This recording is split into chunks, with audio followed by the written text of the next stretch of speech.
What's up, peoples? I'd like to encourage you today to do an exercise with me. It's called the Dallas Cowboys Homer Test. And I'm not accusing anyone. I'm taking this for me as well, the Homer Test. The unfortunate part about this is that Studio De Heffrey is currently somewhat broken. Like this, hey everybody, there's no point to this. This doesn't work right now. But that's okay.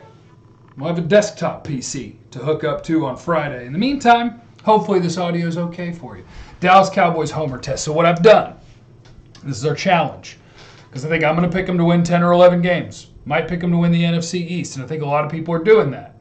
Now we have to ask ourselves, are we homers or are we realistic and other people are haters? So, I don't know if you guys remember 2 or 3 weeks ago, Pro Football Focus put out the best rosters in the NFL. I think the Cowboys were 12th and the Eagles were right up towards the top, 2nd or 3rd. That's cool. You could have 2 good teams in the same division.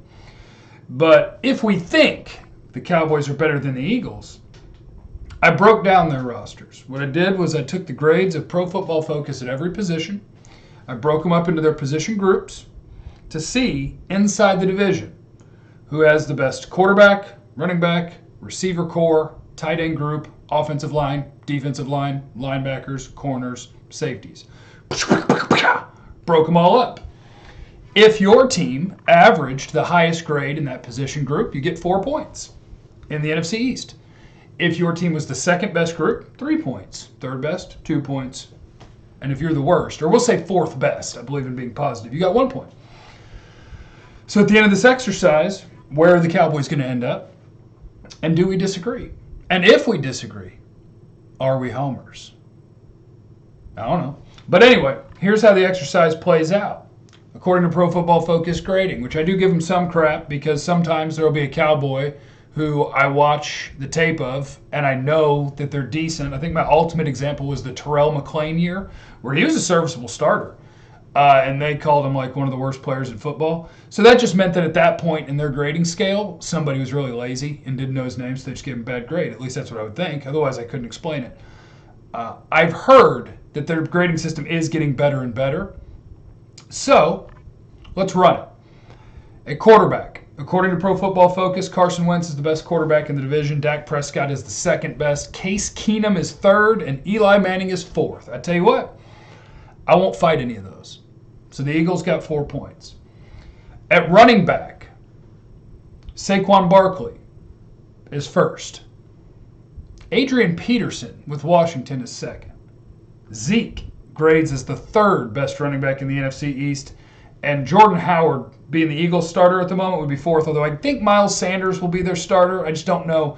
I can't translate those grades because they would give they gave Zeke like a 72 or a 73 or something like that. And Miles Sanders had an 80-something in college. So for these grading purposes, I'm giving first-round picks a 70. And anybody after that, I'm just kind of trying to ballpark what I think they'd grade out as Pro Football Focus, which would be in the 50s or 60s, depending where you pick. Now, Zeke is not the third best running back in the division. I don't mind giving it to Saquon. I don't mind. The reason Zeke grades so low for them is they are mean to you if you fumble. And Zeke, as much as we don't talk about it, he puts the ball on the ground. He puts it on the ground more often than DeMarco Murray did. He puts it on the ground more than most running backs in the league on a per carry basis. But that really hurts him with their grading scale. I would throw a veto here, and I don't think I'd be a homer to make Zeke at least be second on that list. Wide receivers. The Philadelphia Eagles graded out as having the best, and I won't fight you on that at all. Alshon Jeffrey, Deshaun Jackson, Nelson Aguilar, I think is the best. The Giants are second. The Cowboys are third. So according to them, Cody Latimer, Golden Tate, and Sterling Shepard would all be the second best receiver on the Cowboys. And maybe that is a place where we're being a little homerish. I think Randall Cobb's still a good player. And I think Michael Gallup in year 2 is going to be a nice number 2. But in the interest of are we homers, let's just leave the grading scale alone and see where it goes. Washington finishes 4th. At tight end, they had the Giants win. Veto! I'm throwing up my veto card. They had Evan Ingram graded just higher than Zach Ertz and then Jordan Reed behind that. And the Cowboys dead last. They used Witten's last grade as the Cowboys being last there. So they're last at tight end, and I definitely wouldn't fight anybody on that one. Offensive line, the Cowboys win. Their average grade is just a bit higher than the Eagles. The Giants are third. Washington is 4th. The defensive line, the Eagles win.